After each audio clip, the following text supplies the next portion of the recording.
And here with me is co-founder and executive director of the Black Voters Matter Fund, Cliff Slbright. Cliff, good to have you on again. George Floyd murdered in 2020. So the Democratic Convention, which came in August, this was, many people don't remember, the first night. It was all about talking out about policing. Is this a motivator for voters this cycle about policing reform?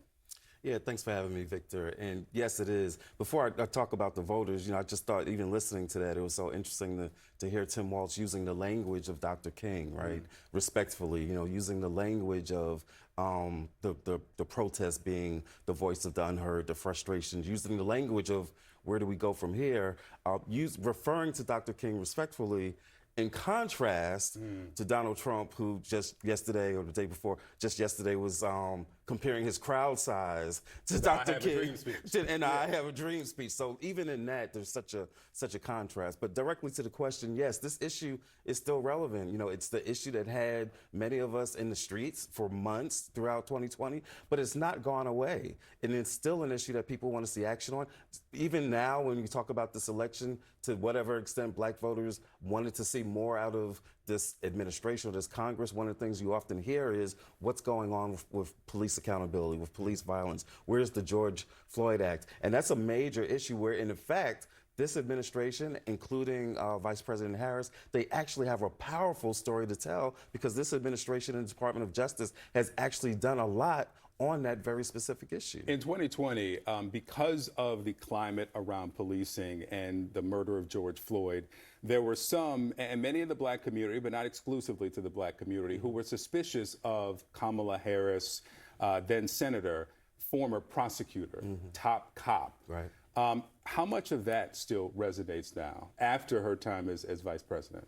Yeah, I think some of it still resonates, but a lot of it is what you're seeing now is more people taking an actual look at what her record was. You didn't really have that as much in 2019. You got a lot of people now saying, we really got to go back and do the research. D.L. Hughley, apologized for critiquing her in 2019 and then saying, you know what, I just didn't do the research. Then when you look at her record, and it's interesting that if you look at some of the Trump and Republican commercials, they actually refer to her as California's most progressive DA. When you look at her record on the facts of that she didn't prosecute when she was DA people for simple marijuana possession charges, that in fact those that were prosecuted for marijuana possession were those who had more serious offenses like sales that were actually played down because they had a policy of not prosecuting that. When you look at the record of not prosecuting women, especially young girls that had been forced into sex work,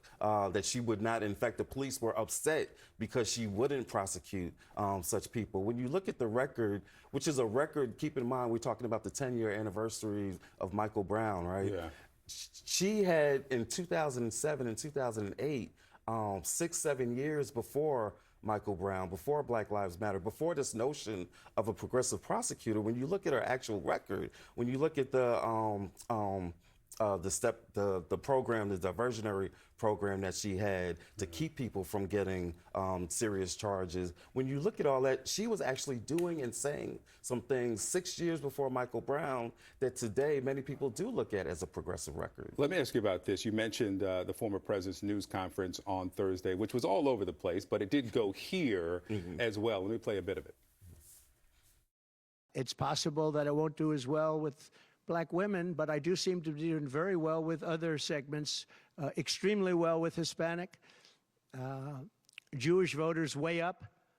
White males way up. White males have gone through the roof. It could be that I'll be affected somewhat with Black females, where we're doing pretty well.